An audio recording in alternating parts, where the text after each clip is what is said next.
Hello and welcome everybody to another edition of the Buy Round Interview Show. Today we are joined by the Rugby League Guru, but also one of our neighbours. Welcome to the show. I kind of feel like this is a little bit like the neighbour offering, come over for a little drink, a bit of a chat, having a barbecue out on the street, front lawns, how kind of you stuff. going? So, welcome neighbour.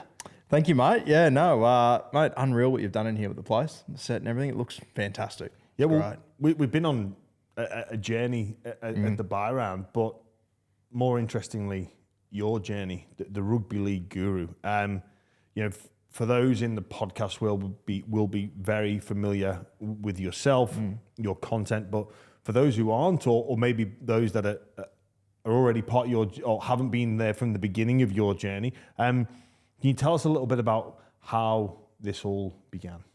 Yeah, mate, I've just always been a rugby league nut. I come from a rugby league family, all just live and breathe it. And yeah, probably about 8 years ago now. Yeah, 8 years ago. Started a page on Instagram doing SuperCoach. I love my fantasy sports. It's sort of the thing that, outside of rugby league, the thing that sort of binds my mates together. Yeah. We love that. And it's funny, like I look back years ago, I joined a NFL comp in the off season and I love my Pittsburgh Steelers, but outside of that, not much going on in the NFL. I don't know enough about it to play properly. So went on Twitter, found a guy called the Fantasy Guru, and I just followed all of his tips all year. And I thought, maybe there's a market for this in rugby league, fantasy sports. So I literally used the exact same name, not a single original idea coming my way, used the exact same name, started it, and it just took off, mate. And yeah, it's crazy where it's taken me. Like we were in Vegas last week to think. Yeah, like it's actually insane. And mate, to be honest with you, even like we signed our lease to be next door 3 months ago, and I remember the real estate rang me and he said, "Oh, I probably shouldn't tell you this, but James Graham's just signed to move next door." And even for me, mate, I just went, "What? Like what? How has this happened?" Like bizarre. It's crazy how it's all played out. I think I've found a little niche being a non-player. That I've just given my opinion. I don't try and represent players. I try and represent fans as best I can. And I think I've found my little niche spot, and guys like yourself, Denon, Scope, Mace, like all these former players who, you guys have every right and every reason to, not embrace me or not take me in. You guys always have, and I think that's helped a lot, it's been unreal. It's been a fantastic journey, mate. I've loved every minute of it. As I said, went to Vegas for the second time the other day. And yeah, just being over there and being a part of the game now, it's dream come true sort of stuff for me, mate. On the fantasy side of things, do you know the history of it? Have you seen the 30 for 30 on the chook raffle? Rotisserie, that's it. Yeah, I have seen that, mate. Like I've got big leagues in there from 30 years ago where it was, fill this piece of paper out, post it in, we'll send you back in 3 weeks how you're traveling. Yeah. Crazy. But it's something that I'm really passionate about, something that I absolutely love. As I said, it's what bonds me and my mates together. And it's something that it's so interesting to me that I talk to NRL players who are obsessed with their NFL fantasy comps and all that sort of stuff. But I do feel like, and I said this last time I was on your show, I do feel like the NRL needs to probably embrace it a little bit more, because I really do think it's a door that's waiting to be unlocked to get more fans involved in our game. You don't think it's anywhere near its potential then? Not even close, in my opinion. No, not even close. I think that we could lean into it a lot more, personally. I think that when you look at it overseas and everything, just the sheer number of fans, like every fan is playing it essentially overseas and they're a part of it. We've got 160,000 people that play SuperCoach. It's a good number, don't get me wrong, but I think we'd get a lot more people involved in it for sure. And I think it's something that I think if you look around, there's a lot of advertising that goes on around it and stuff. And, they've had Corey Parker as, the face of it and some other guys. But I think that if you're going to do it properly, you get, content creators like myself, Timmy Williams, guys that are there every single week that'll give you tips and help you out and put shows on about it. I personally think we're just scratching the surface of it, of what it could be. Yeah, because I think there's a correlation between SuperCoach and viewing figures. 100% there is, yeah. Because I grew up in Liverpool where I'm an Everton fan or I'm a St. Helens fan, and I hate many teams. Yep. Like, so Everton, you hate Liverpool, you hate Man United, you St. Helens, you hate Wigan, you hate Warrington, you hate Leeds, right? And it was sort of, I think sport was built on these rivalries, and it's ingrained in us to love the player that's a dirtbag for our team, but would be booed and hated by the opposition fan, which is kind of how I grew up. And then I find like tipping comps, fantasy came along, and all of a sudden you've got to put those hatred to one side because your team, as in not the club that you support, your team that you've created through fantasy probably matters a little bit. Maybe a little bit more. It does matter. Maybe a little bit more than your team's result. Yes, you say you're a Bulldogs fan. You're watching them. You're cheering them on. But you've also got half an eye on the player in the opposition that is represented by your team, who you're quote unquote coaching. For sure. And I think for someone like you, like I heard you almost say that sentence, and everything in your body went, no, that's not how it works. But I think for guys like yourself and Kempy who have lived in that sporting environment where it's all in on your team, as it should be. Yeah. Like there are a lot of fans that are like that, but there's also a large amount of fans who just enjoy the experience. Yeah. Just love being able to watch their game and have something to watch. I'll give you an example. Last night, Broncos Roosters, right? I would have got 60 to 100 messages about Shibasaki because he was cheap in SuperCoach and he becomes relevant to people. Yeah. Like it matters. People absolutely losing their minds over Corey Pakes doing a few good plays. People losing their minds over Rob Toya's first touch where he burst through because he's cheap in SuperCoach. They've got him on his team.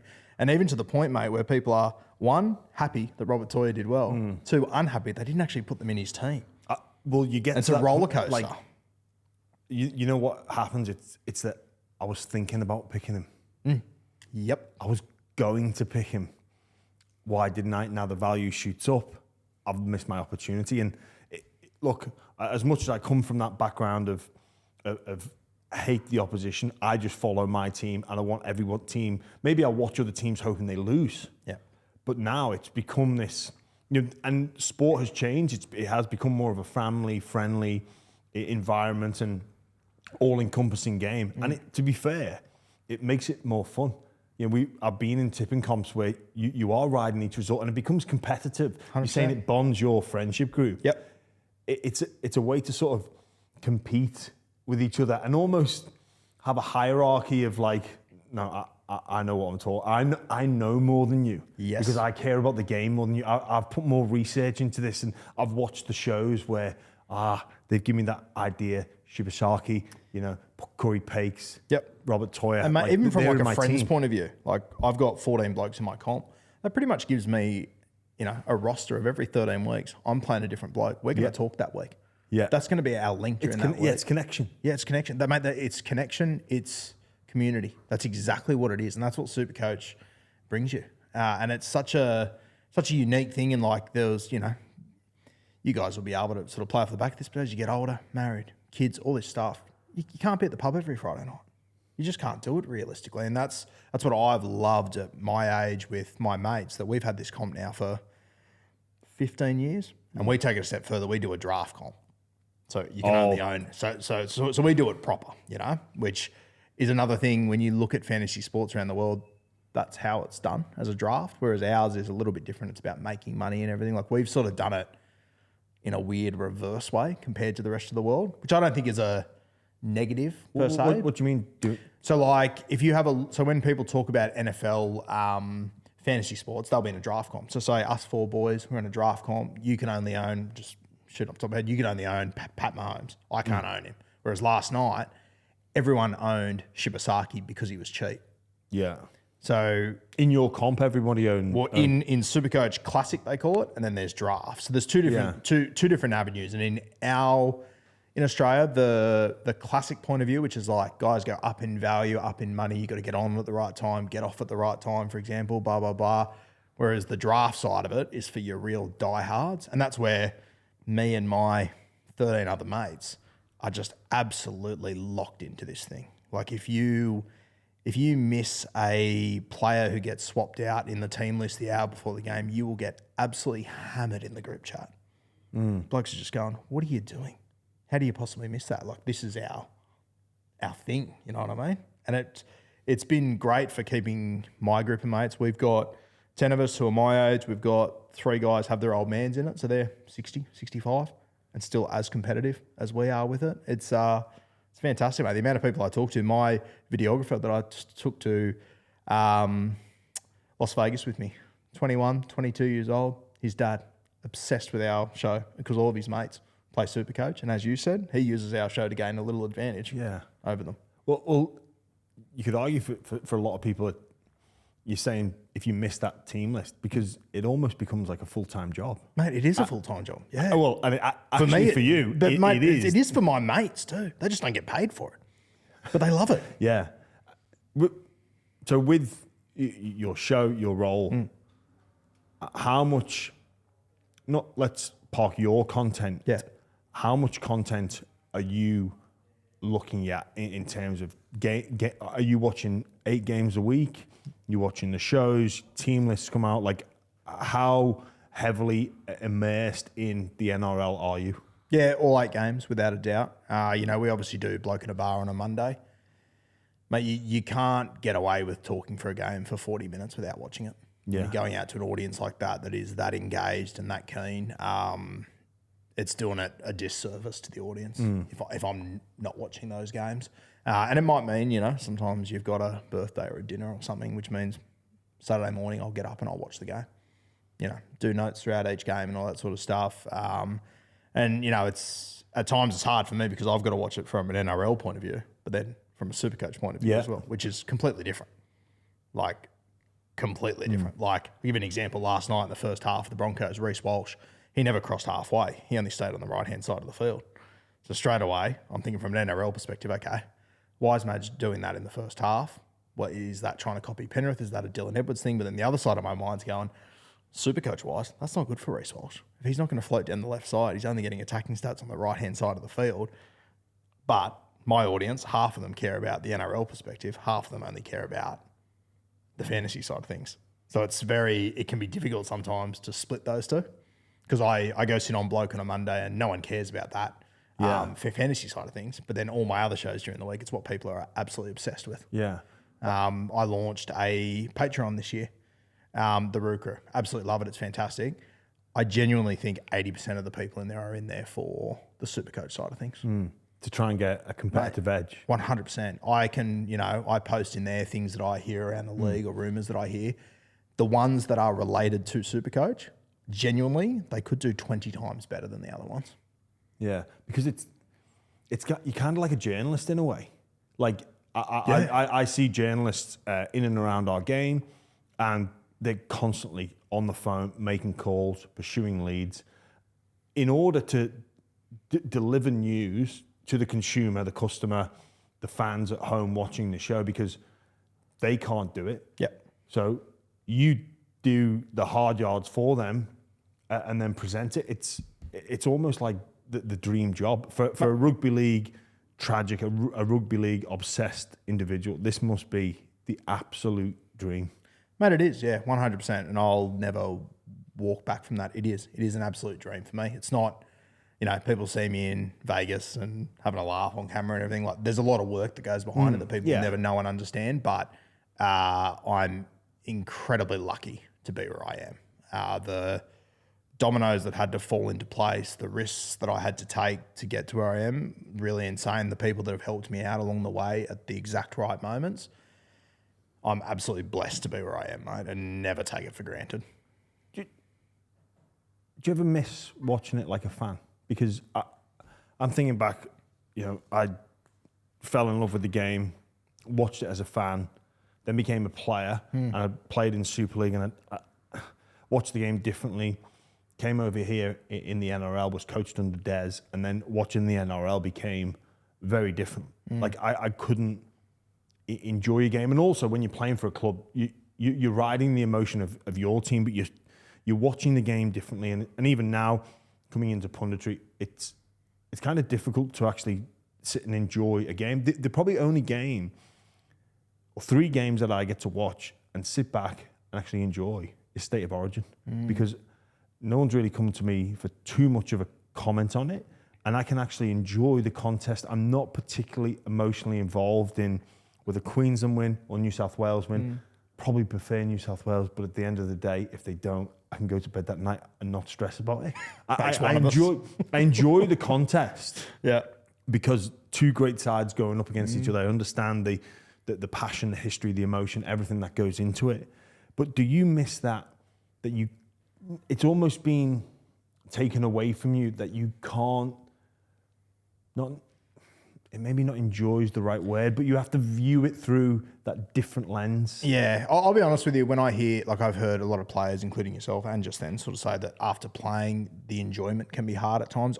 I personally don't feel that. I still love and enjoy everything about it. What I would miss, if I had to pick something, it's that I miss going to the pub on a Saturday night with my mates and keeping one eye on it, and having a punt, having a drink, doing all that sort of stuff. Because the reality is, I've just got to be on for it. Yeah. Something happens, I've got to post about it. I've got to be on board on that sort of stuff. So that side of it I miss, but mate, the other reality is the game goes for half the year.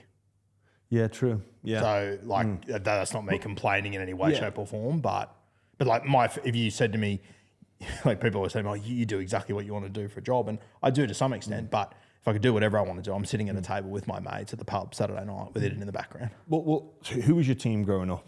I didn't really have a team, mate. I always say this and people sort of laugh at me and don't believe me. Like, I supported players that I enjoyed. And people always sort of go, "That's ridiculous." I'm like, mate, I see you've got 13 basketball jerseys. What are we talking about? Like, you're all doing the same thing. It's just not as normal in rugby league as it is in overseas sports. So for me, like when I was a kid, Freddie was one of my absolute favourites. I just loved Freddie.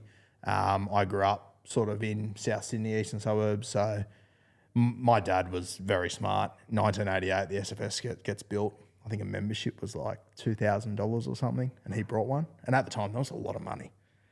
And all of his mates were like, "You're crazy. What are you doing?" When you buy an SFS membership, you pay the same rate from the day you sign up forever. So we got one of the other. Yeah. So we've always had like a gold pass to the SFS. So every game that was on there, I used to go. So that's back in the day when Roosters were playing there, Souths were playing there, when they came back in. So, we would attending 2 games of footy on a weekend wouldn't be unusual for me. I just loved it.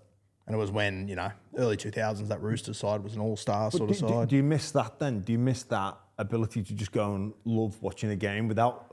Because I can imagine you sitting there and the cogs would be turning. Like you say, you sat there with your notes. 9 minutes in, this happened. Or Victor Bradley, but he's gone. Or what's the ramifications for this, SuperCoach-wise, game-wise? Like, do you miss just being able to go to the football and go, 80 minutes, let's see it unfold, without the cogs turning over?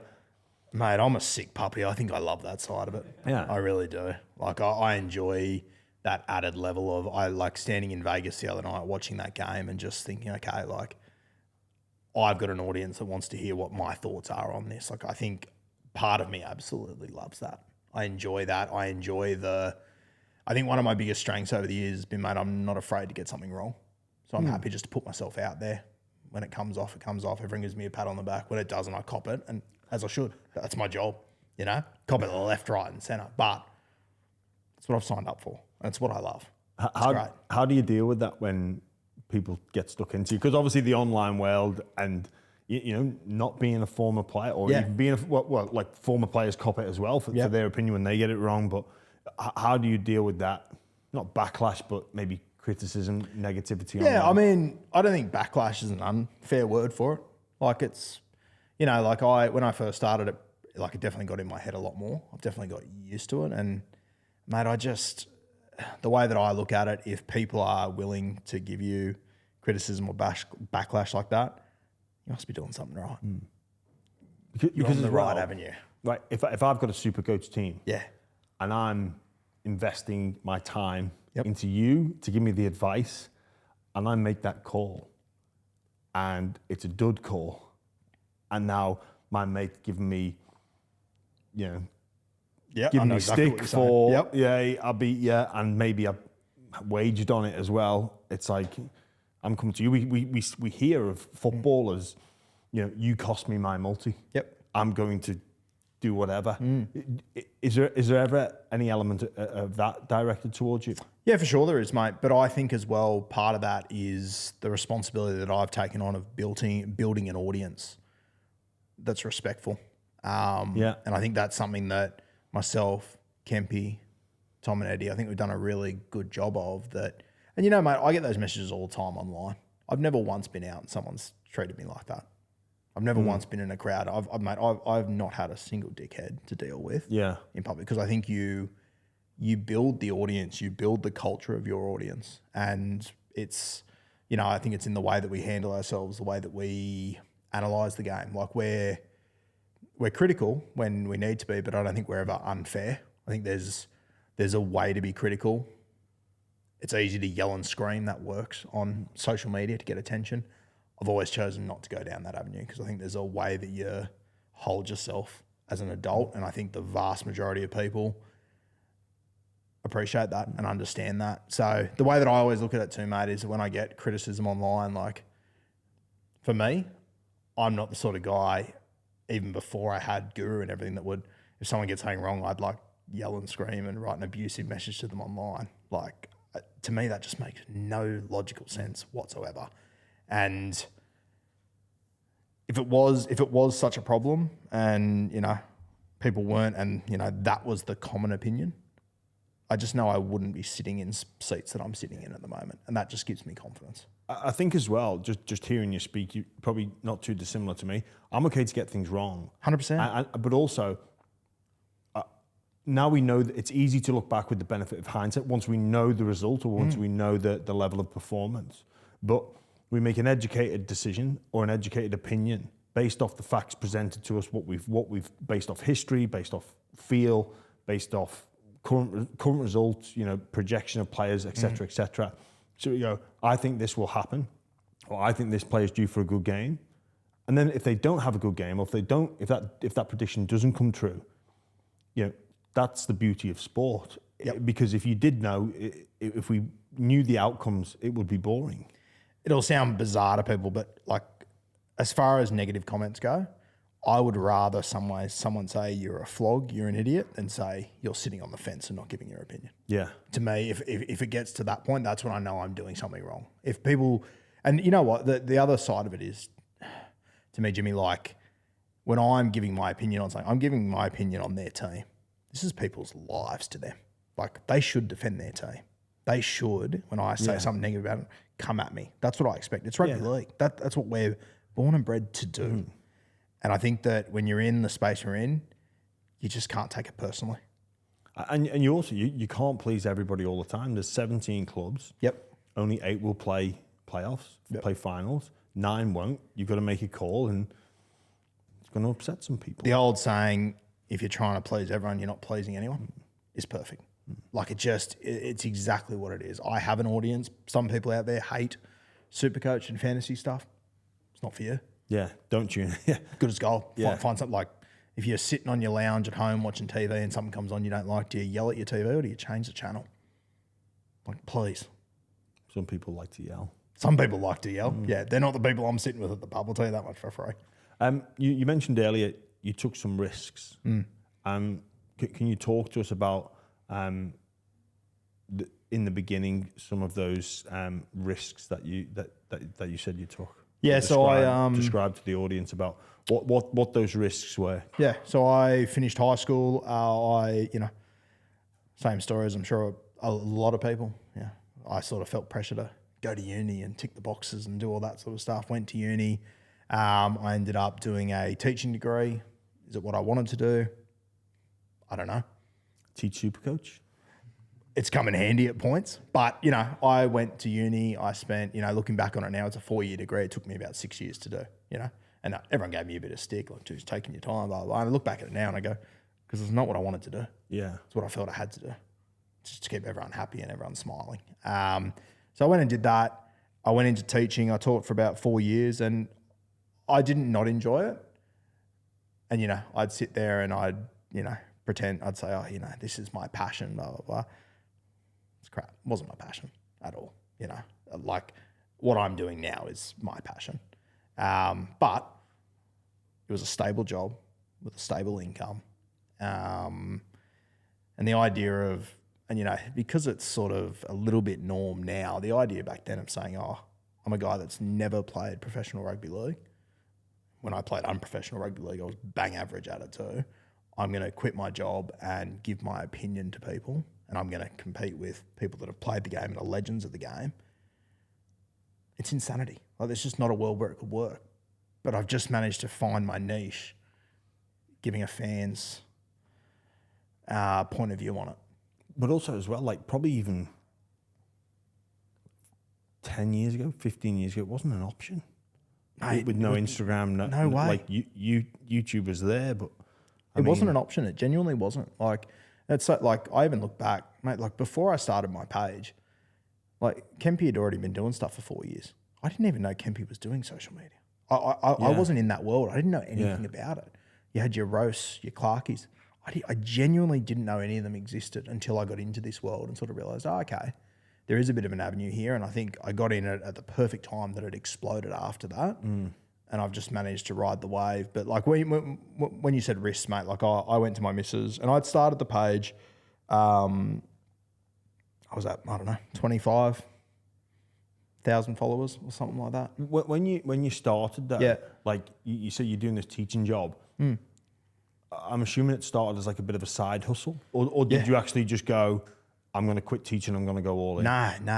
It started as, mate, it didn't even start as a side hustle. It started as something fun for me to do. Yeah. Like, I enjoyed it. Yeah. There was genuine enjoyment in it. It just started to get a bit of momentum. But then I was the SuperCoach guru. So straight away, whenever, like, I'd want to talk about NRL stuff, people say, stay in your lane, you talk SuperCoach. It's like, yeah, okay, fair shot. Like, that's what I'm calling myself. That's fair. And I'm very lucky. I've got a good mate in my life who's very successful on the social media front, like very, very successful at what he does, like worldwide successful. And he sort of pulled me aside one day and said, mate, you should have a real crack at this. Like, you'll be able to do this as your full-time job soon. And I genuinely laughed at him. Like, he's one of the guys I respect more than anyone else in this world, and he's one of my best mates. But I just went, mate, you're off your head. There's just no way that can possibly happen. And I think he said I'd be doing it full time in 2 years. It happened within 18 months. But that decision to leave teaching, leaving a stable job to do this. And I remember, mate, I got like one sponsorship deal. I won't say the name of the company, but I got this sponsorship deal that I went, oh, okay, this is probably enough to maybe buy me 6 months where I can have a real crack at this. Rang the school, quit the job. Missus was nervous as shit. Yeah. But she backed me into it. Were you nervous as well? Yeah, bloody hell, I was shitting myself. It's ridiculous, James. So, like, it's crazy. When you first started, yeah, were you just filming on a camera phone? But I wasn't even filming. I was just talking to a podcast. That's the other thing that people forget. So you were just talking? I didn't show my face for the first 3.5 years. People forget that. Like, really? Yeah. All I was just posting static images with my thoughts on them. That's all I was doing. Like that, and it's because it's all happened so fast. People almost don't believe me when I tell them that. Like, it took ages, and it took, like, I look back at it now and I think you need to have a face on your social media. Yeah. You have to. But I remember for 3 years going, oh no, it's going okay without it. I don't need to. Like, that was a huge step for me. I was naive, like you were when Charlie and Tony and myself got together. I was thinking, let's just record this. No, we've got to film it. And I'm like, why? And they said, oh, for things like Instagram and TikTok. I'm like, TikTok's all dancing. And they're like, look, trust us. So I backed Charlie and Tony, and like, very grateful for that, because I was naive. I just thought. But how obvious does it seem now? Well, obviously, yes, clearly. But I was just, no, podcasts, it's just all Spotify, Apple. Like, no one wants to see. Like, I don't, like, I'm not in that world. I'm not in that social media world. So I was like, no, I just want to talk. And mate, nor was I. This is the whole thing. Like, I launched my podcast in 2020.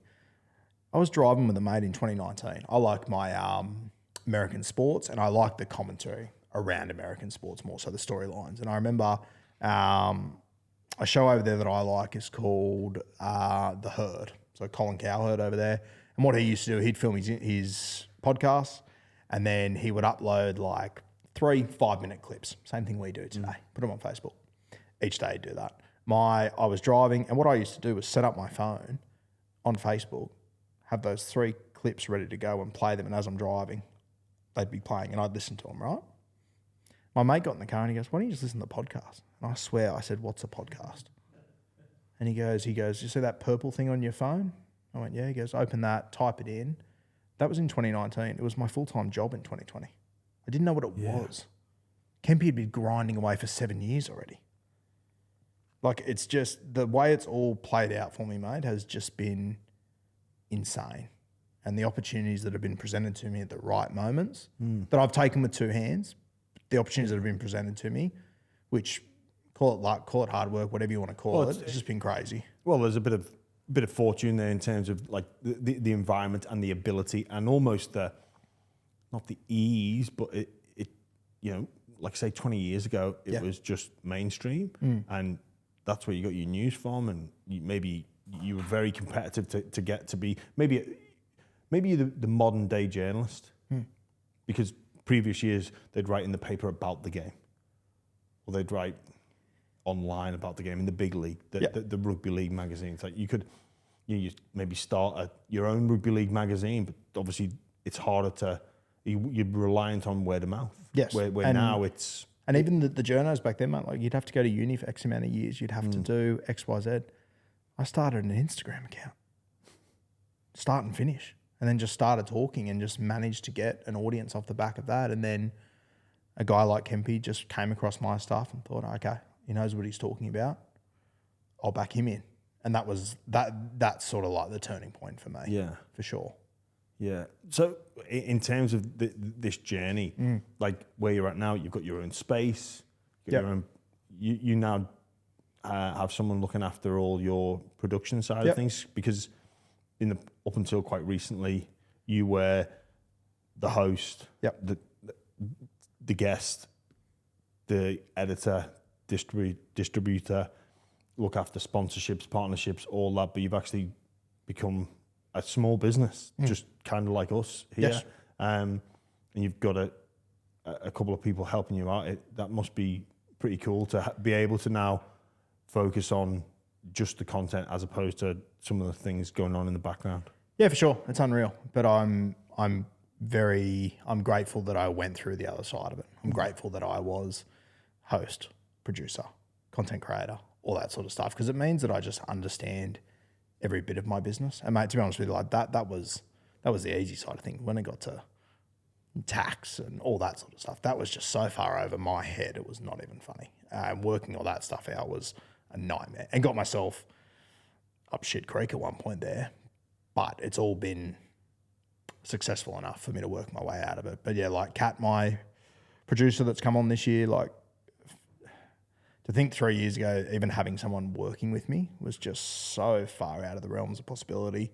Now to have someone working with me that I, pay to come over to Las Vegas because she brings so much value to what I do, is just wild. You go to Las Vegas, you were there last year, you were there this year. That's all self-funded through the podcast. Yep. There's a couple of sponsorships here and there. And, sponsorships probably covered my trip, but taking Kat, taking a videographer with us, we did that as well. So he just followed us around with the camera all week, all funded through the podcast, Because, it's important, right? You got to... 100%. The visuals matter. Yeah. It really does. When people are listening to your show, it makes a difference, because it's perhaps when you started, the level of competition probably wasn't as, or the options available to the general public were probably quite limited. Yep. Now there's multiple options. Like it almost seems like the old saying, "Oh, everyone's got a podcast." Like on my landing card when I flew back from Las Vegas, occupation. Yeah, I did the same thing. Podcast. And how surreal is it when you write that? You feel like a dickhead. Yeah, you do. Yeah. Like it's a bit... Yeah, I wrote it and I thought, Christ, I hope no one looks at this. Yeah, hope immigration... I hope no one looks up at me after reading that and asks me any questions. Yeah. It is a bit weird, isn't it? It's wild. I didn't know what a podcast was 5 years ago. Now you're putting it down on your form that you just hope no one asks you any questions about. It's, mate, and to be honest with you, I've only started writing that on forms probably 2 years ago. I was still writing teacher because I thought, doesn't matter. Just as long as no one asks me, I don't care.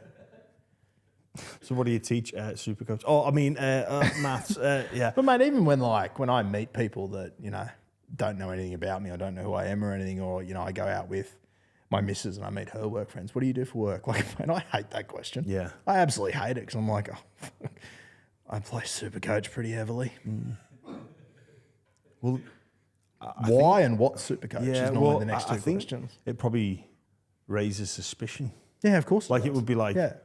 okay, so how are you funding this? How are you funding that? Like, How many phones do you have? Yeah, it raises a lot of suspicion. Yeah. You making late night trips to the docks? Yeah. But then, you know, I'll meet their boyfriends a few months later and they're footy fans. They're SuperCoach fans. And then it's funny when those situations happen, you then have new people that come into the circle that are actually in the space and understand the space, and then the needle moves a little bit. As you said before, mate, you said to me, like, do you miss being able to just watch a game of footy and all that sort of stuff?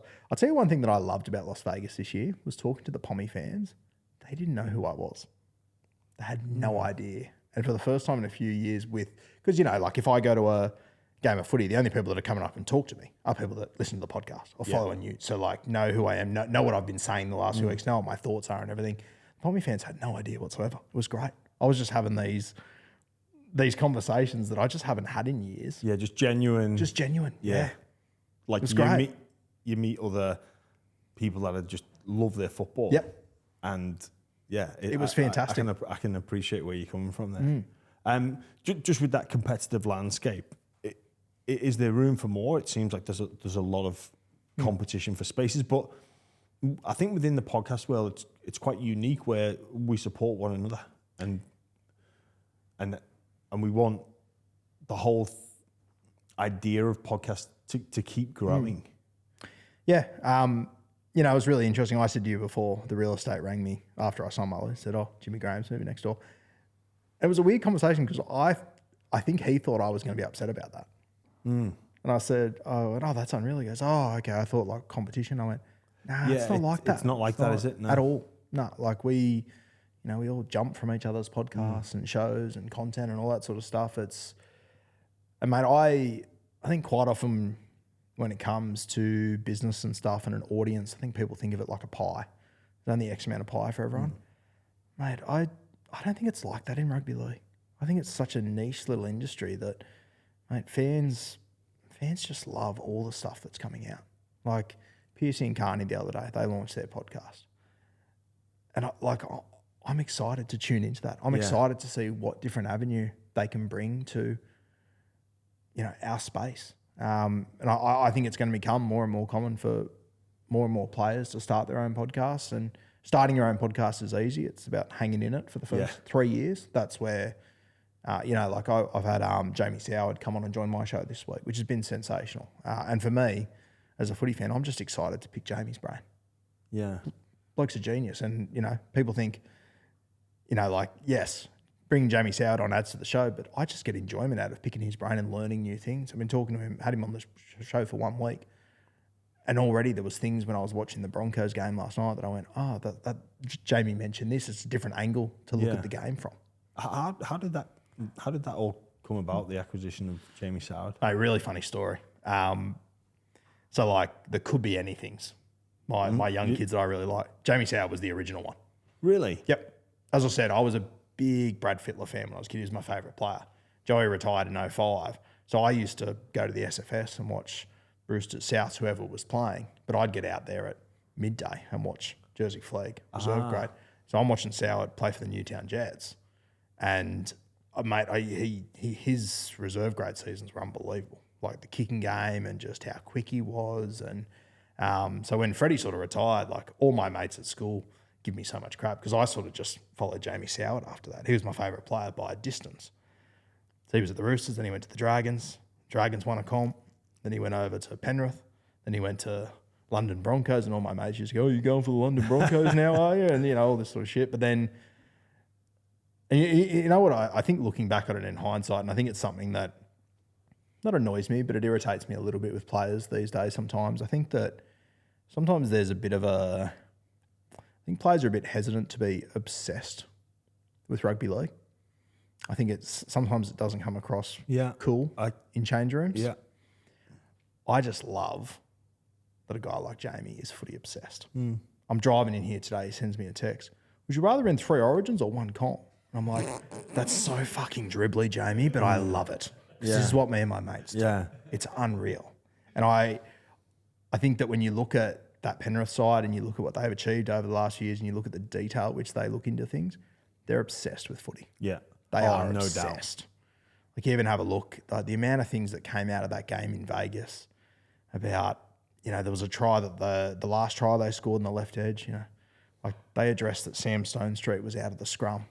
So they made sure the tackle landed on him. Then they spread straight to that wing and they score. And you see Jesse Ramien go, where's my winger? Yeah. And you watch it on the replay. Nath, because he's so footy obsessed, he picks that out off the scrum.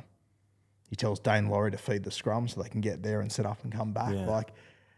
Yeah. I think there is a little bit of a culture within players that it's not cool to be obsessed with rugby league. Like, mate, I can tell you right now, there is a handful of players that play SuperCoach and message me about it. Oh, really? But don't want anyone to know. No, the secret. I get it, mate. Yeah, I get it 100%. But I love that players are still that footy obsessed. I think it's great. What's it like when you get a message off a current player? Like, what's the sort of feeling does it invoke? Mate, it still excites me. Like, I'm not... It still excites me, without a doubt. Like, I'm a fan through and through. That's all I am. I'm not... when that stuff happens, when I have interactions with players, I enjoy it. I think I've also now got more of an appreciation. They're just blokes. That's what they are. Well, you grow up though, and they're bigger than the world. They're superstars. They're this, that. They're dudes. Just pretty much knockabout lads. Really. They're knockabout guys. Yeah, they're knockabout guys that their job puts them up in lights, but they're just guys. As are coaches, meeting guys like yourself, like Kempy. Just dudes. Just knockabout. That's what it is. You mentioned before about, with podcasts, the slice of the pie. I don't think it works like that. It does seem to work differently. And, there's many fans of our show that would be fans of your show, be fans of Kempy's show, be fans of other podcasts out there. Obviously, podcasts quite a new phenomenon. Where do you think it can get to? Yeah, I still think we're at the very start. I really do. Mate, I still have people that message me, and with podcasting, I think that the social media element is just opening up a bigger audience every single day. Mate, it really surprised me. Like, we go and do live shows with bloke, and this has happened on a handful of occasions. This isn't a one-off story. Me and Tim will get to where do we go last year? Armidale. Someone would come up and meet us, and we'd talk, and they'd go, "Oh, I've only ever heard your voice. I didn't know who was who because they've never seen us before. They only listen to the podcast." And to me, that's bizarre. And even to a guy like Kempy, who played, 40, 50 first grade games 10 years ago, if you only listen to the podcast, there's every chance you might not have seen Kempy before. And you don't realise who we are until we open our mouths. Like, that to me is mind-blowing. Yeah. Because my whole life is got to upload 10 things today, got to put my face here, I've got to keep my face relevant in front of people all the time. But there are people that only tune into the podcast, don't have social media, don't have any of that. That blows my mind. And it happens more often than you'd think. And also, the sort of, I guess, people get quite, not stuck in their ways, but there's probably an older generation that, podcast is for younger people. Yep. But, as people transition and whatnot, and that younger audience are going to grow up with podcasts, like the children of today are going to grow up and this is going to be the norm. They're going to watch a lot of content on YouTube, a lot of content through, like I say, their phone, their podcast, their clips, the Instagram, the TikToks, all this sort of stuff. So, are you excited for the future of this endeavour? Yeah, for sure. And mate, my dad's a classic example. He'll ring me and go, "This just happened on the radio." And I'll go, "Dad, why don't you just listen to the podcast? Why don't you listen to it whenever you want to listen to it instead of you have to be there at that specific time?" And I know him. He'll get home, and if there's a good conversation, he'll sit in his car for an extra half an hour. Yeah. I was like, "You're mad." But that's the generation. That's how he grew up. That's how he's still living. I've introduced him to podcasts a little bit. He's starting to come around, but and to me, I'm like, "Oh, my dad's crazy." He's like, "No, everyone's dad's a bit crazy like that." Well, that's the generation. It's a generation, and people change is frightening for everybody. 100%. Even what you said before, I said the exact same thing a few years ago. TikTok, not dancing. Yeah. Although I'm not ruling it out, but you look at TikTok now, it's, as far as podcasts go, it's the social media that has the best cut through to podcasts. Yeah. And yeah, it's like, I reckon if I open my TikTok now, I could swipe for 30 minutes and I wouldn't see someone dancing. Because I'm not the target audience for that. And that's all it is at the end of the day. It's funny, like I coached it's so funny how it changes. I coached an under 16s team about 3 years ago. Great time. 25, 16-year-olds. And I remember I said to them one day, I said, hey, just out of interest, who's got Instagram? 30 hands went up. Who's got Facebook? Every hand went down. Me and my mates communicate on Facebook Messenger. That's where we communicate. Yeah. But it's just not become old fashioned. It's become old fashioned. Yeah. And it's crazy how quickly it changes. And because you live in your bubble with your friends and your circle, you don't realize. Like I remember when I was a teenager, Snapchat was huge for a year or two there. I didn't see it for 10 years. Now, my brother, who's 21, he lives on it. That's how he communicates with his friends. But that's not the circle I'm in, so you don't see it. You only see what's in front of you realistically and what you want to see. It's funny, you just picking up on something you said before about not recognising the person, the voice. I listened to a podcast with Bert Kreisler and Tom Segura. Yep. I'd seen Bert Kreisler. I'd never seen Tom Segura. I'd heard his voice, and then I saw him, and I was like, oh my God. Like, that is you. You're the person I've been listening to. It like just doesn't make sense. Isn't it it's so like, funny though? Like our grandparents listened to the radio. That would have been their reality all the time. Yeah. They could have walked past their favourite radio personality 6 times a day and had no idea. Probably queue up behind them in a shop and hit, hang on a minute, I know that voice. That actually happened to me the other day. I was standing, my mum moves houses. She was in her elevator. I get in and I'm holding some stuff for her.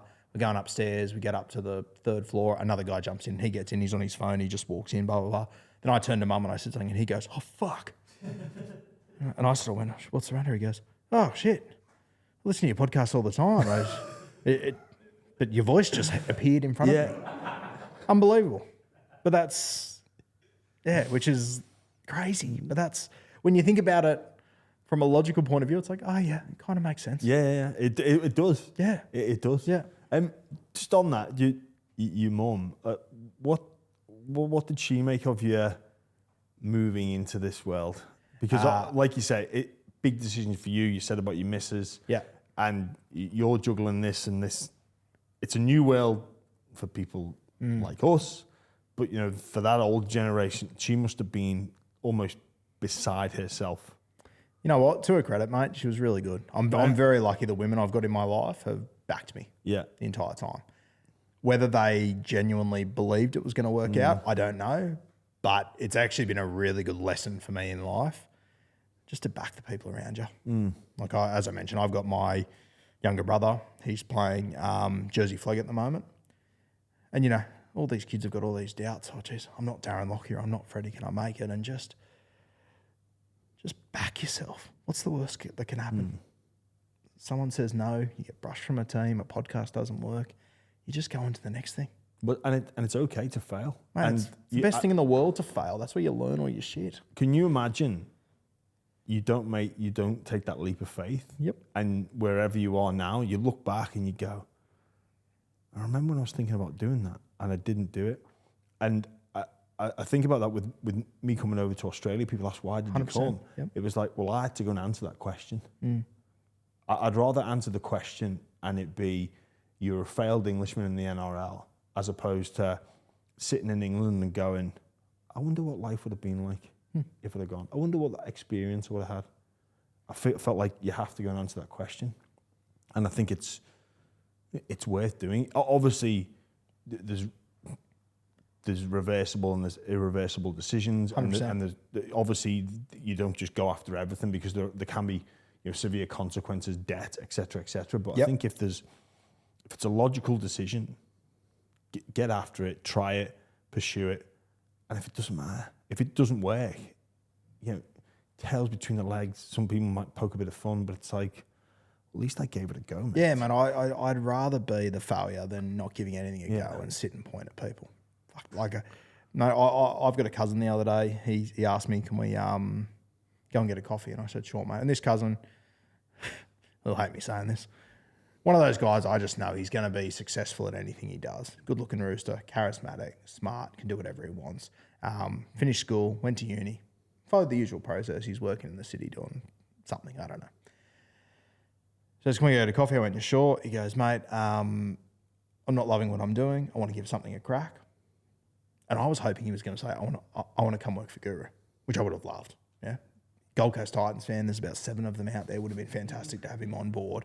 I know he would do well in any field he went into. Yeah. And in my head, I'm going, please, this would be really good. I'd love to give you a chance and just see what you can do. He goes, you probably don't realise this. I've got a passion for chess. I was like, I don't realise that. It's come out of the blue. He goes, I want to have a crack at social media. Show me this whole portfolio. This is what the chess content creators in the world are doing. I think I can have a point of difference. Had it all planned out. And I went, yeah, go for it. But the idea for him of quitting your job, going a little bit outside the square, what are your parents going to think? What are your friends going to think? Yep. And I said, mate, just go for it. Let's see what happens. He's been doing it for like a month. He's got like 17,000 followers or something. Yeah, wow. And picking up an audience where if you go to his insights on his Instagram, Australia isn't in his top 10 countries. Like I'm looking at that going, I've got a good business off a sport that's played on one coastline. Yes. Your game is played by the entire world and tends to have pretty successful people that enjoy it. Like I'm sitting there going, I love what I have, but my God, the bicky you could make off the back of that. Yeah, what simply because you had some balls to have a go. And the opportunities that would be perhaps presented to him. Yep. Globally. Yep. From that. And it's, at the end of the day, mate, social media, everything, it is all just about influence. Who you can influence, what you can do. I hate that word influencer. Oh, yeah. But the ability to be able to influence people, to listen, to follow, to do all that sort of stuff. I do not understand. I understand the rules of chess, but I've got no interest in it whatsoever. But just watching his videos and the way he goes about it, me and my wife sit there and watch it every night. He's talking about these moves and I got no fucking idea what he's talking about. But he engages me. Presents well, makes it interesting. Yep. One of the things about influence, and one of your specialities, I guess, is the CBAs. So for those audience members that don't know, could you explain a little bit about the CBA? Could be anything. Yeah, so mate, I've been lucky in the time I've got into this that, as I just said, my brother's in Jersey Flag now, so that's under 21s. So he was Harold Matthews and SG Ball for the last 6 years. So I was there every weekend watching him, supporting him, and it means that I would just keep an eye on all the other games, and it means that, you know, I'd beat all of his games, which means, you know, I'd go to Wollongong, I'd maybe fly to Melbourne. I went to New Zealand last year to watch him, so it meant that I got to see, you know, all the other teams as well, and just keep. And I'm a league fan, so I just kept general interest in it. And through that, I was able to just, and I think I naturally just have a bit of an eye for guys like that. So you know when your brother's playing, and you're watching him, are you really watching him, or are you watching the game? No, I am watching him. I am watching him, but I am watching the game as well. Yeah. I'll tell you, when you said you come off out of the play, great. But tell you what, he's the CBA. He's the CBA. Yeah, it's funny, mate. It must be quite difficult well, again, I asked you at the start about being a fan. It must be hard to actually stand there, sit there, and be a brother. Yeah, and it's one thing, mate, I want him to achieve all of his dreams and achieve everything he can do, but there is part of him that's like, it's going to be tough if you end up playing in the NRL. Me and my role, I don't know how we'd go about it. You know what I mean? Like, it is something that stays in the back of my mind. He's got a long way to go. I think he's talented enough to be able to do it. He's just got to back himself and believe in himself, but it is something that part of me thinks, imagine the CBA content that would come out of that. That'd be hilarious. Then part of me thinks, fuck, imagine just the week to week of if analytics and you know, he's a ball player, so he'll be one of the guys we'll talk about. He's not a forward that can maybe fade out of like those deep conversations, if you know what I mean.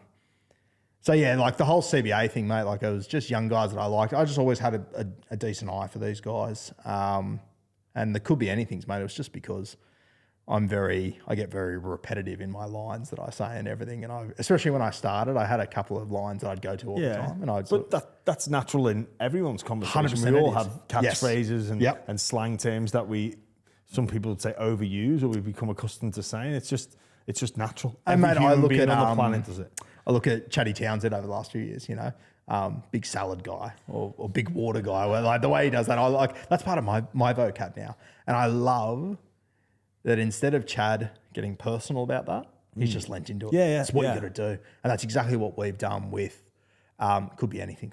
Just lean into it. We've built a whole merchandise brand off it, bloke.shop, go check it out. And yeah, it's become in our community, it's become a thing, young guys are CBAs. You're looking at guys that have got the potential to be superstars. Is there anyone in particular that you stand out that, you stake a claim to, particularly early in their development? Mate, there's been a few, and there's been guys that I think some of those calls is what probably gave me the runs on the board for some people to become part of my audience. He knows what he's talking about. He knows what he's talking about. I think it was 2018. I think Harry Grant had played 2 or 3 games and he was coming off the bench, but he was sitting behind Cam Smith. Now, anyone that had watched Harry Grant play in the junior grades knew kid's a superstar. Yeah. He's just stuck behind the GOAT. Yeah. That's all there is to it. So, I sort of came out and said, he's a top 10 hooker in the game right now. And everyone sort of went, this guy, he's played 100 games, played 50 games. I'm going, yeah, okay. He just happens to be stuck behind Cameron Smith. So that was like the big first one. Then Harry Grant emerged. He went to the Tigers. He went back to Melbourne. He's done what he's done. Reuben Cotter was another big one. Reuben was a guy that had played a bit of hooker growing up. Was tough enough to play in the forwards. And I think it was 2021, I think it was. We were naming our best 17s for the start of the year. And I had Reuben Cotter in my side at lock. And most people didn't have him in their best 17 for the Cowboys. And Kemp sort of said to me, Cotter, interesting. I reckon he'll play Origin this year. He was sort of like, where's that come from? And I was like, I don't know. He's just got Queenslander written on his forehead to me. He's tough. He can play multiple positions. He hangs in the contest. I think smaller body forwards, that transition was about to come in. Yeah. Fast forward 5 months later, Reuben Cotter out of nowhere plays Origin. And those little moments, Jermaine Hopgood was another one. Once again, anyone that was on the ground at Penrith watching their reserve grades, once again, you're looking at Jermaine Hopgood going, he's a weapon, but he's just stuck behind what could be the GOAT of lock forwards, Isaiah Yeo, essentially. Just needed an opportunity. He goes to Parramatta his first game. He made 65 tackles on his first game. Was offloading, was killing it. Those are probably the big ones for me. There's a lot of guys like this. Owen Paddy at Canberra. I think he can get to Harry Grant levels. Oh, really? Yeah. He's special. There was an article a few weeks ago that Reece Robson said he was willing to go to Canberra and Raiders said no and everyone lost their mind. I think the Raiders made the right decision. Wow. Genuinely. That's a big statement. A huge statement. Great player, Reece Robson. Yeah. But do you pay $900 for Reece Robson or do you pay $400 for a kid that you think can be as good? Turning attention away from the players, the game itself, where are there opportunities that are being underutilised? So I'm of the opinion the 2040 is one of those rules that came in that has almost been ignored and is only successful almost by accident. Yeah, or it's saving your ass off a poor set. So where do you see underutilised areas of the game? You can still push in the scrum. Scrums is where I'm going to straight away. Scrum plays. So push or attacking scrum plays. Attacking scrum plays. I'm with you. If you have a scrum anywhere, you should be launching an attack. Mate, when you've got, and I'm just going to use them as an example, just first thing out of my mind. When I see the Newcastle Knights have a scrum and Tyson Rizal takes a hit up, I'm just sitting there going, you're paying Kalen Ponga an arm and a leg to be on your football team. You get 10 opportunities a game to put him with half the field to work with. And you want to try and hold the ball to a fourth tackle and maybe get him in a good spot. I just find that bizarre. You've almost earned the right to have the shot without having to earn the right. Yep. Like you construct a set to try and pull players out of position, get the numbers wrong, and I find generate it a quick so play bizarre, the ball, mate. just have a shot. Like we've seen it over the last few years, ever since sin bins have become a weekly thing. Player leaves the field, you go, there's more space on the field. Let's move the ball. It's like, you got 8 blokes standing in a metre squared. Move the ball, take them on. That's one thing I've just never been able to get my head around. And even just an entertainment point of view, mate, we see a scrum play. It's the biggest thing on social media for a week. We love it. And I don't understand why coaches, I think of a lot of it comes back to, mate, guys are just too scared to make mistakes. Yeah. Turnovers. Like, I think that's a very underutilised part of our game. And even that example that I showed you before, not kind of a scrum play. The Panthers used a scrum to address that a guy out of position. We're going to go there. And, a scrum play doesn't have to mean you score off the scrum. But a scrum play can be you drag the ball to one certain area and then strike back in another spot.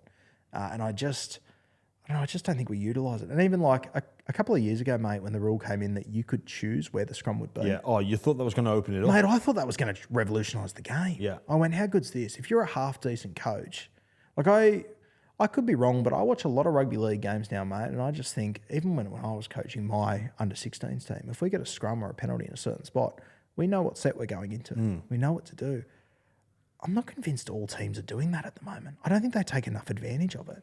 Would you go middle of the field or would you go?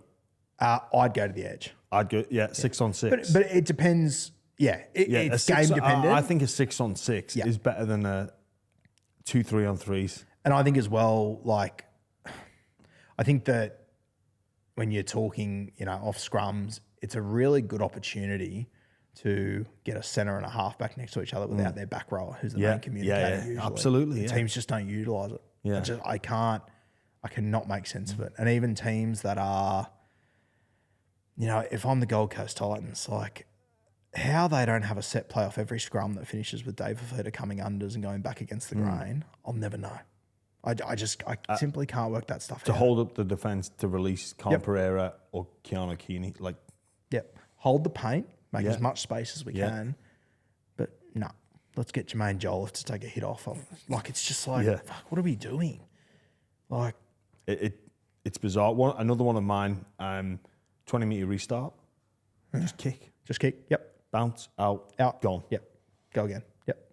And mate, away we go. The kickers right now, like, you watch that game, they're better than they ever have been. Yeah. And, like, especially in those situations, and it would change if you started to do it, but, mate, the wingers don't even think about it.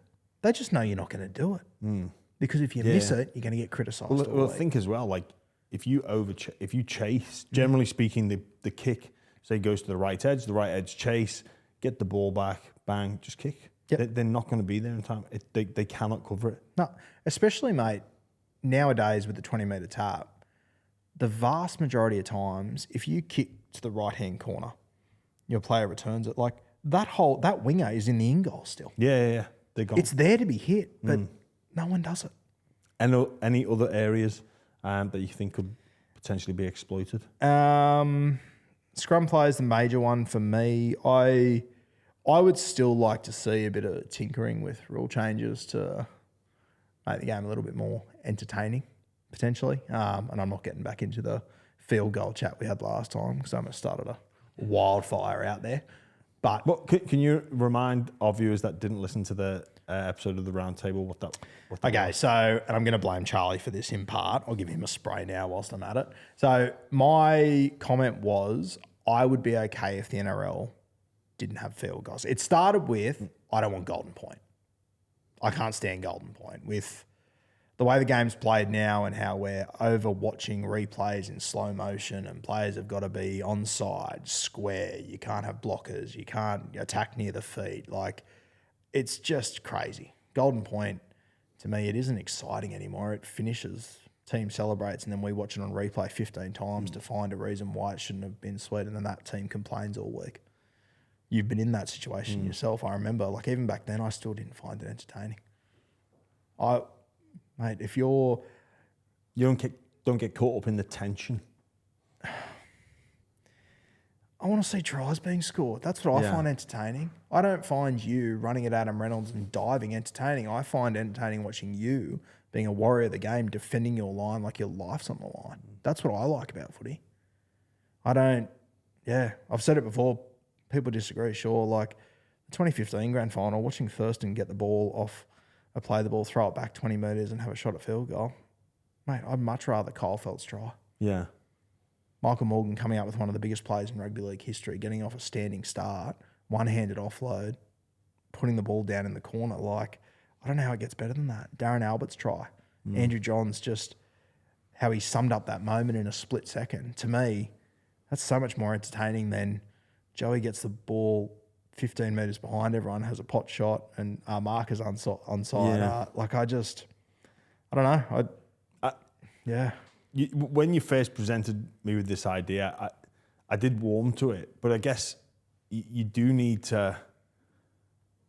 You need to have a winner. I think that's something about Australian sport and culture. Yeah, I think that's fair. American sport and culture as opposed to European sport and culture where the draw is more acceptable. I think you do need a winner, and maybe it would be golden try. Golden try, I'm 100% okay with. And my bigger issue is with golden point, not with the field goal itself. I'm okay with the field goal. I just think it's not absolutely a necessary thing. And it was actually Kempy that brought it up a few years ago that made me think about it. That he came over from soccer to play rugby league when he was 18, and just sort of looked around at the end of the game, and went, "Why aren't we trying to score tries anymore? We practice all week for this shit. Why are we now trying to kick field goals?" And I think it's a really fair point, but it's got a special place in the game. It's part of the history of it. I get that 100%. I just think if Vlandis was to go cowboy tomorrow and change it, I think we'd be okay with it long term. It would be interesting. The evolution of the game as well. We began many years ago with inside, outside centre. That was changed. Right side, left side. Yeah. I think it was 2020. New South Wales State of Origin played with two fullbacks. Yep. I'm perplexed how teams haven't copied that model and had a roaming centre. I still think there's room in the game to have almost two or potentially three fullbacks. I don't know why we get so fixated on right side, left side. What are your thoughts on that? I think it comes down to it being a copycat league. And I think that a lot of teams, officials, clubs are worried that if they do it and it doesn't work, they look stupid and they get criticised for it. Mate, look at the Gold Coast Titans right now. They're playing three fullbacks in their spine. Everyone's criticising, giving them shit. Give you the hot tip who does that? The Melbourne Storm. They've been doing it for ages. Munster, Hughes. They're all fullbacks coming through. Before that, it was Nico Hines. Before that, it was Drinkwater. They've been doing it for ages. They're successful though, so no one asks questions. Yeah. Titans, I look at them and I don't know how the Titans are going to go this year. I've got no idea whatsoever. And if I was the coach of the club, Kieran Foran would be my halfback every day of the week, 100%. Yeah. But I understand what the Titans are trying to do. I understand what they're trying to achieve. Whether it's going to work or not, I don't know. And if it doesn't work, everyone is going to shit down their throat in a heartbeat. But if it's successful, they'll get pats on the back. They'll be geniuses all of a sudden. But you have to have the balls to do that sort of stuff. Well, I guess it's like the Walker brothers. They play a different style of football from a coaching perspective. Based they're on different kinds of blokes too. Yeah. They don't care what you think. But if an NRL club was to appoint them, would it be almost seen as like too desperate?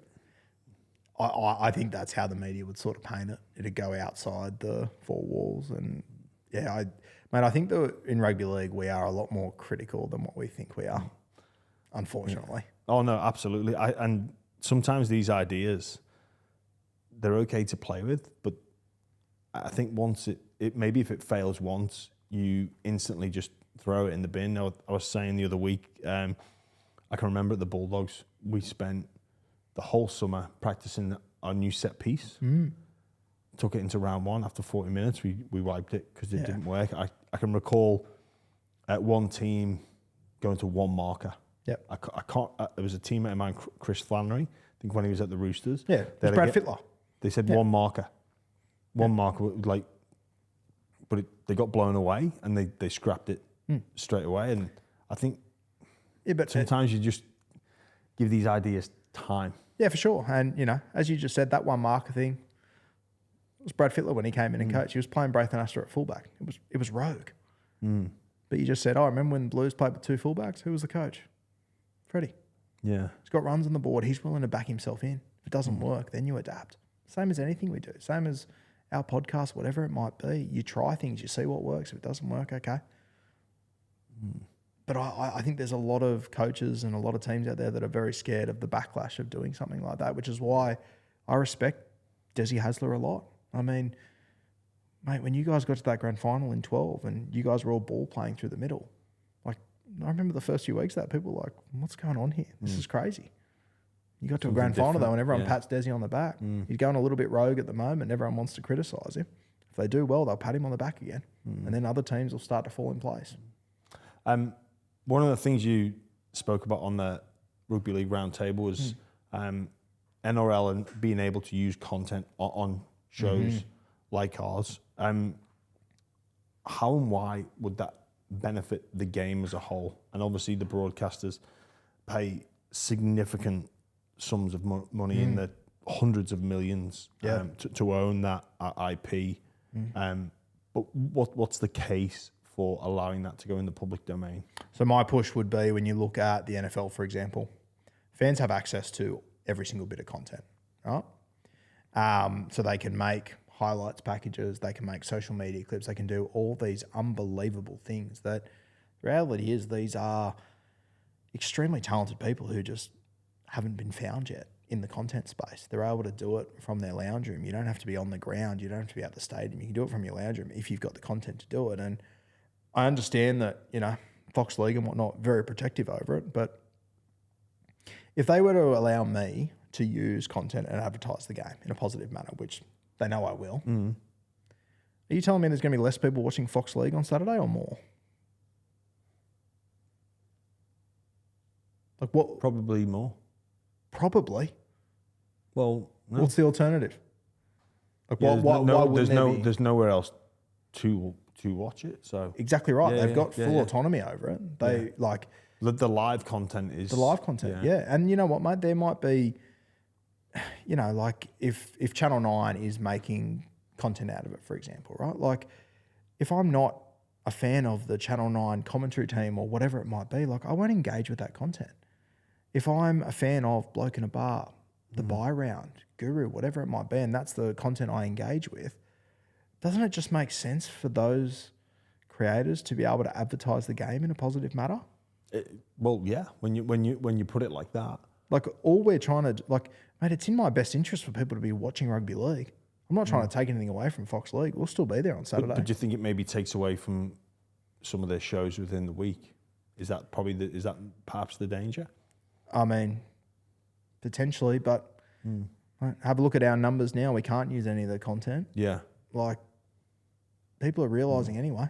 Like, why not lean into us? Work with us. Lift the game. All it does is just bring more dollars into the game. Like, there's no doubt whatsoever in my mind that what, us guys are doing in our space has lifted the game to a new level. It's brought a new audience. There's a new level of engagement with fans off the back of social media. Like, I remember when I was a kid, you used to wake up on a Sunday morning, wait until Dad got home with the paper to see the scores from the night before. Now it's on your phone. Now it's on your kids' phones. Like, that's what they engage with. The amount of my friends that will get to an end of a game, and some of my mates want to see stats, they come to my page. Some of my mates want to see the funny side of it. They'll go to Roasty and it'll automatically be there.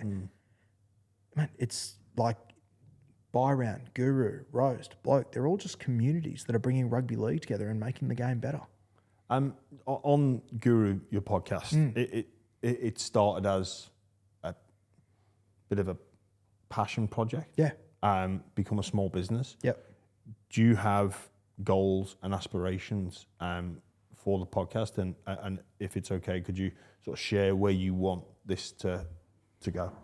Yeah, mate, it's sort of at a point that I'm really happy with at the moment. And the beauty of my podcast is that it's always just been me. I reckon I've interviewed 30 or 40 people in the last 8 years. Like, the vast majority is just me reacting to whatever is happening, whatever's going on, most of the time just completely on my own.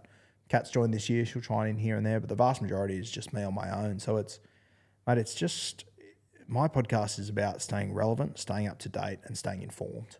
And I've tried a million different things, got videographers in, done all this fantastic stuff and everything. At the end of the day, mate, my audience, they want their SuperCoach, they want their stats, and they want their nerdy shit, which is exactly what I wanted before I started this stuff. I don't think you need to reinvent the wheel crazy. I think you just need to provide that consistent spot. Like, mate, the greatest compliment I think I've received in this whole thing was, and I've had it said to me a few times now, people said to me, oh, your show, or Beers and Break-Evens, or Bloke, that's my footy show. That's what it used to be. And the footy show was the highlight of my week. It was Thursday night, sit down, take that in, absolutely love that time, get a bit of a laugh, get your footy analysis in there as well. And now you've got the beauty of, then it was just the footy show. So it was a bit of humour. If humour wasn't your thing, you just had to sort of deal with it. If it was footy analysis, you got a bit of it, but you had to deal with the humour. Now, if you want humour, you go to Tom and Eddie. If you want the footy analysis, you come to us.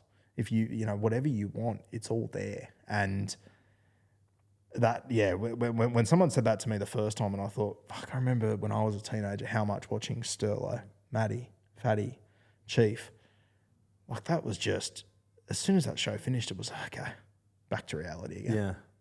It was just an escape from everything for that brief hour and a half, which was the standard back then, whereas now we're releasing numerous podcasts a week, a day. How many a day is it that you... Mate, at one point I was getting up to 5 or 6 a day. Mate, it would just be whatever happened. I'd just jump behind 5 or 6 videos, 5 or 6 podcasts. Just whatever was happening. I'd just jump behind and just talk about it. Mate, my thinking still is to some extent. If news breaks, I'll post it in my group chat. I'll talk to my mates about it. If you want to get an instant reaction to something, I'll be there. I'll be there to talk about it, giving my 2 cents on it, whatever it might be. If it takes 2 minutes, good as gold. If it takes 2 hours, sweet.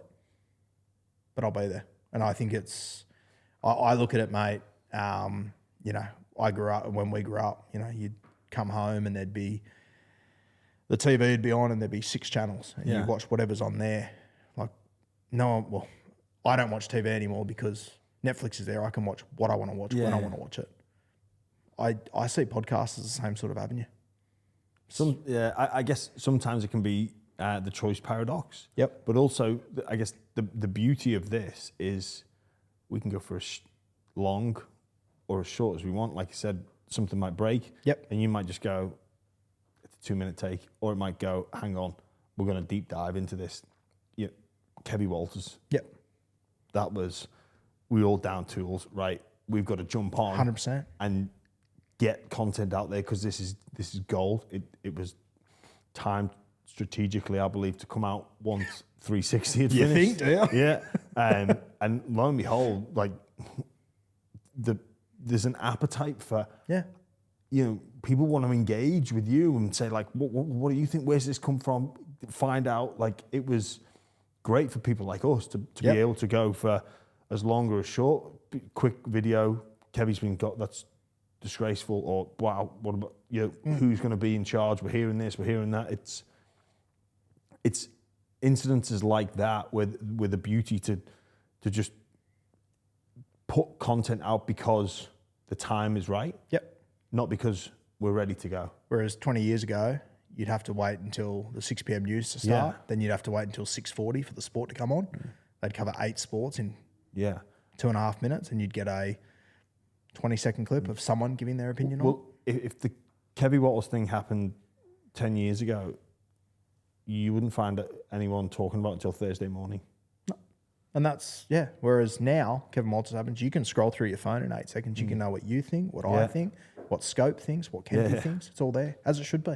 It just makes sense. That is the beauty of it. It's the absolute beauty of it. And mate, like people, I have people that will message me and complain about, my smaller length of podcast episodes. And I just say, mate, if it's not for you, that's completely fine. Yeah. But there's a reason why TikTok's taken off. They're short clips, short attention spans. That's what we've got. We don't have as much time as we used to. And we don't want to have as much time as we used to. You want to take it in quickly, get it done. And that's one thing I think in like some media outlets when I see like NRL 360 and some of these shows, like I love them, but I think sometimes, they'll make a 20-minute segment out of something that it's a 2-minute chat.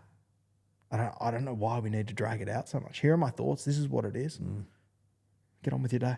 I guess that is that traditional media space where it's on at this time. You can watch it on repeat if you so wish. But obviously the podcast space does change that. And even some interviews I've done, they've gone for like 3 hours. And some people don't like that. I remember hearing a comment, I could have watched Oppenheimer. Yeah. Oppenheimer. It's like longer than Oppenheimer. Am I saying that right? But it's like, yeah, it is. But don't worry if you don't want to, you don't need to put it on in the background. Mate, you should walk down the hall on a Monday morning. Come to the Monday show with us on Bloke. Like it's 4 or 5 hours. But there's clearly a market where that exists. And there's also clearly a market for the 30-second. Yep. And there's clearly a market for the 15 minutes of a incident that can bounce around between journo, ex-player, whatever it may be. Yeah, and I think that's what everyone brings something different to this space, like the round table that you did. Like, I love that because you get all the different perspectives, and I think that's where, I think there'd be a lot of fans out there that would come to you, Kempy, Scope, to get the player perspective, come to me to get fan perspective, go to Tom and Eddie to have a laugh about it and hear the other side of it. And you just want all those bits and pieces. And then the beauty of it is we all jump on each other's pods. We're all involved with each other. No one's fighting for territory or anything like that. I just think, and mate, I love to see in Vegas last week, like the traditional media, I think they're starting to realise that, you don't have to write the perfect article. You don't have to have the perfect scene. I've got Michael Chamis over in Vegas. Record this on my phone, speak, post it straight away. Doesn't have to be polished. People just want the information. That's it. You don't have to be on a set. You don't have to have 7 guests lined up to get their opinions. Tell us what happened. Tell us your thoughts on it. I'll watch it for 40 seconds and I'll move on to the next. And it ticks the boxes. Guru, for each and every guest that we have on the show, we have 4 questions. The dream spine, the 1679. I would have Freddie at 6. As I said, probably my favourite ever. Mate, I reckon a year ago, 7 would have gone to Joey. Oh, man, I'm starting to come around to Nath very quickly. That's a big debate, isn't it? Oh, mate, huge debate, and I don't have time for it today. Yes, but, mate, I'm really starting to come around on Nath and, just at the age he's at, what he's still got to achieve. 9, I just can't go past Smithy. Fullback, I think Slater still, mate. Yeah. Slater would still be my guy. Slater, Freddie, Cleary, Smith. I can't recall, but I think we would have had that combination before. I'd be shocked if you haven't had it before. Yeah. It's would be pretty handy, to say the least. Yeah. The most interesting person that you've met on this journey? Mate, on this journey from a rugby league perspective, I've met a lot of interesting people. Actually, in Vegas, mate, I sat down for about 5 minutes with Sean Johnson. Just the way he carries himself and the way that I was asking him questions and the way he was responding, I was like, how did you know exactly what I was going to ask you? How are you so well thought out in what you say? And, for me growing up, SJ was the touch kid who could step. At the start of his career, he sort of went, is he a game manager? And just hearing him now and the way that he talks and the way he carries himself, and he's obviously just got that superstar side to him. SJ be right up there, sort of in the field I've been in. Matty Johns, though, is right up there with me. I think that, just the wealth of knowledge that he has is just incredible, and it comes up every year. Is he going to coach? I don't think Matty's ever going to coach. I think he's just taking the piss out of everyone and having a great time. I hope I'm wrong. I'd love to see it. It would be great to watch. But if I'm Matty and where he's sitting and the spot he's in, like even just like watching him on Fox League and all that, like they did a skit last night where the boys were joking about when they were getting pay rises, and Matty sort of went, I've had numerous pay rises. So like, if anyone else says that, you go, what a wanker. But the way that Matty delivers stuff is just incredible. And then you watch Cooper running around now. Cooper's just a clone. I've got a lot of respect for Matty and what he's done in the space to have from one family, arguably the GOAT of the game, and then have the GOAT of rugby league media, in my opinion, and it's not even really close. It's incredible. A sliding doors moment. that you think about maybe the alternative happening? Mate, for me in my life, and it's work related again, but it's just been such a game changer. Kempy had a spot on his show. I rang him. I'm me and Kempy text, but we weren't overly close at this point. I just rang him and said, mate, if you need someone to fill that seat on Monday, I'll be there. And I've never left. Yeah, wow. Yeah, so that's been to be a part of Bloke in a Bar and all that. And I think it's one of those times, as we spoke about before, I was nervous as shit making that call, but what's the worst he can say? No. Yeah. Sweet. I continue with what I'm doing. If he says yes, it changes my life, which it has. And it has. Yep. Yeah, wow. And I'm like forever very grateful to Kempy for what he's done for me, opportunities he's given me, and just stuff he's taught me over the years. As I'm very lucky to have landed in that spot. Yeah.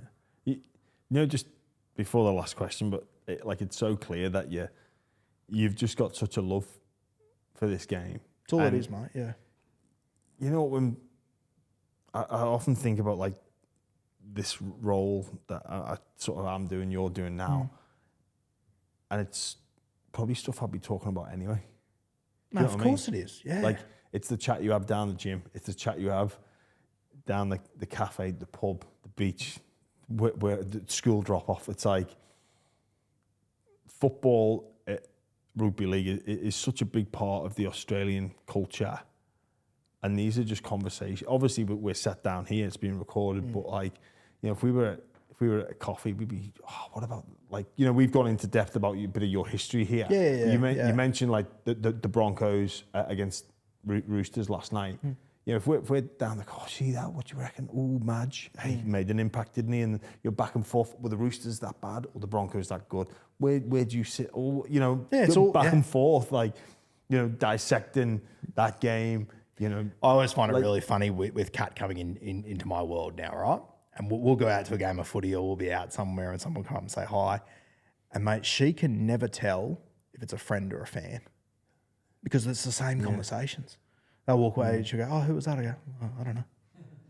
I've got no idea. And she's like, sound like you guys knew each other for years. Like you just spoke. And I'm like, yeah, because we spoke about footy. It's our common thing. Yeah. It's what we have in common. It's what brings us together. It's what brings us together. 100%. Yeah. And I say to Kat, I'm like, I actually get where you're coming from because if my best mate walked in, we'd have the same conversation. Nothing would be different. But even, being in the podcast world, people do feel like they know you.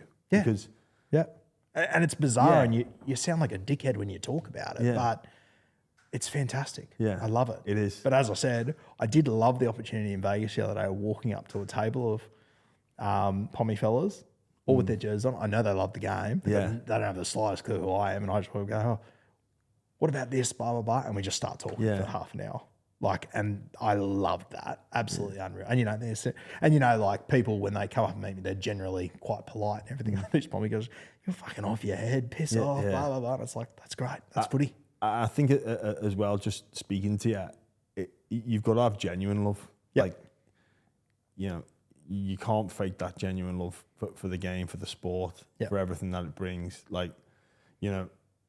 Knowing the amount of work that goes on behind the scenes as well, and just listening to you, and I'm trying to watch a game with you. I don't watch the game well with people. Yeah, nor do I. Yeah. I don't actually, I'd rather not watch it. I'd rather watch it later by myself than with any company. Well, mate, it's the same State of Origin every year.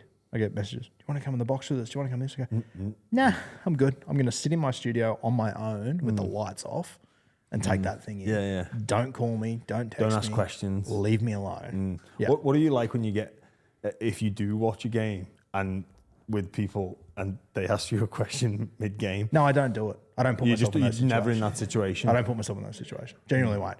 For NRL games, I can, but grand finals, origins, don't bother. Don't. Not going to happen. Respect, because I'm with you on that one. It's funny, my SuperCoach comp, we started this chat with, all 14 of them, get together for every origin. I've been to one in 10 years. I can't do it. Yeah. Yeah, if I have to listen to you and it's an opinion that I know is wrong or stupid, you ruin my night. Well, why has he done that? Yep. Because his ass is falling out the back of him and it's the 70th minute. Like,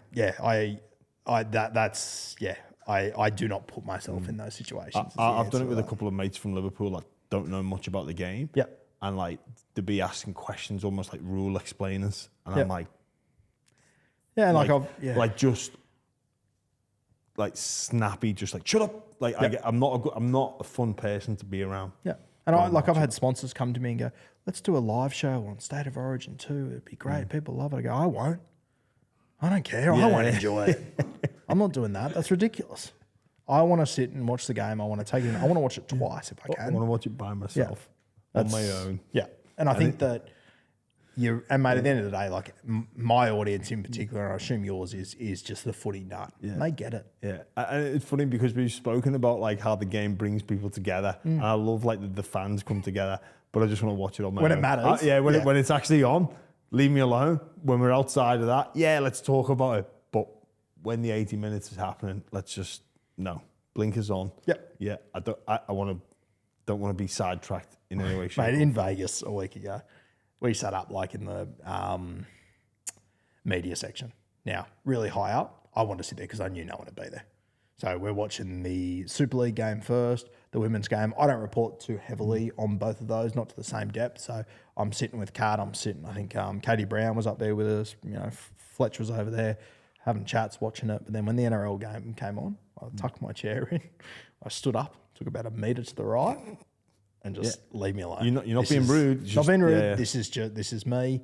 Just leave me. This is what I want to do. Where's your favourite place to watch? Like, because Vegas, we were on level 400. I like that.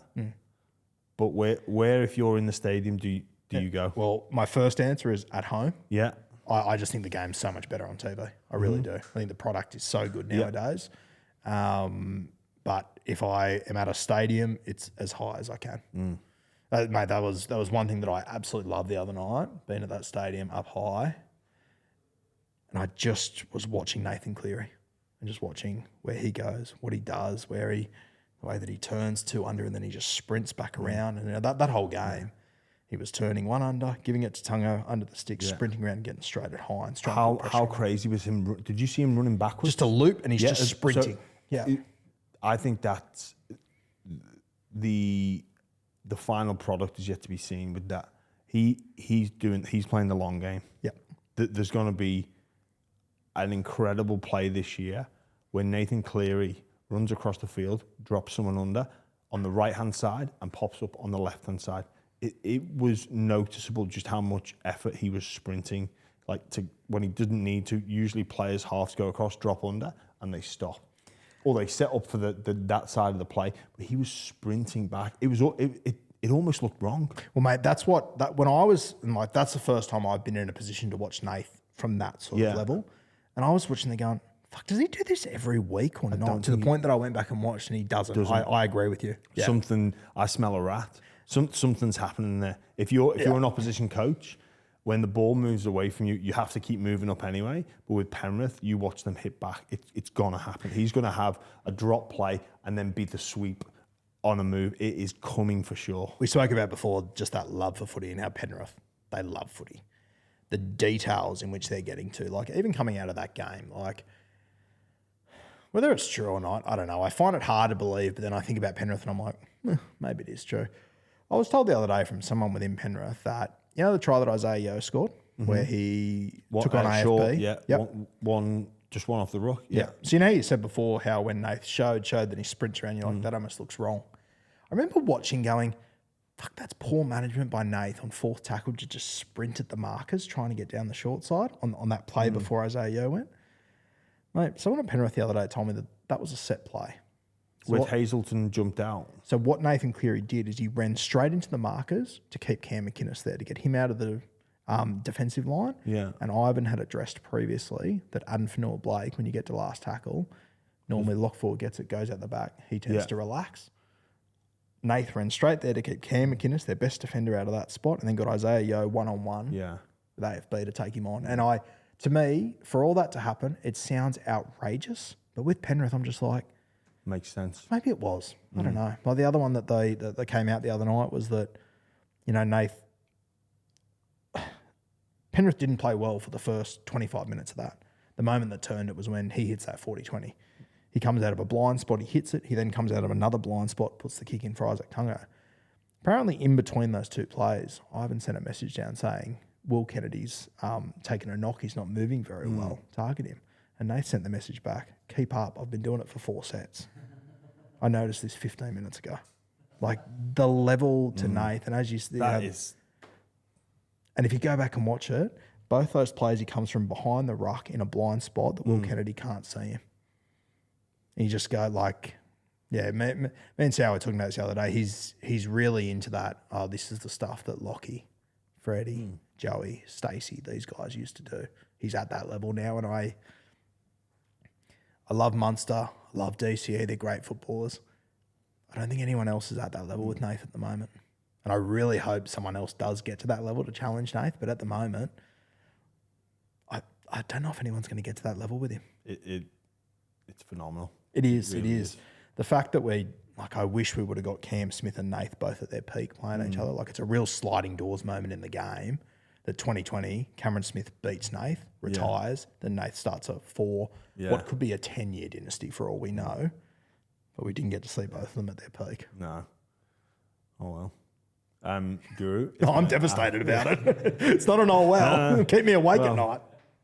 No. Well, that's the love of the game. Yep, That you'd love 100%. to see these matchups that, well, I guess did happen, but not at peak. Guru, it's been an absolute pleasure to sit here and talk with you. Thank you so much for giving up your time, coming on the show. And plug for anybody that listens to the Byron that's not familiar on your show, where can we check it out? Yeah, Rugby League Guru on Instagram, all of your socials. We've got the Rugby League Guru podcast. I'm on Bloke in a Bar on a Monday. I'm with Tom and Eddie on About Even on a Wednesday. So, you see plenty of me, probably too much, if any. But, come over to Rugby League Guru and follow along. Brilliant. Thanks for joining us, mate. Thanks, mate.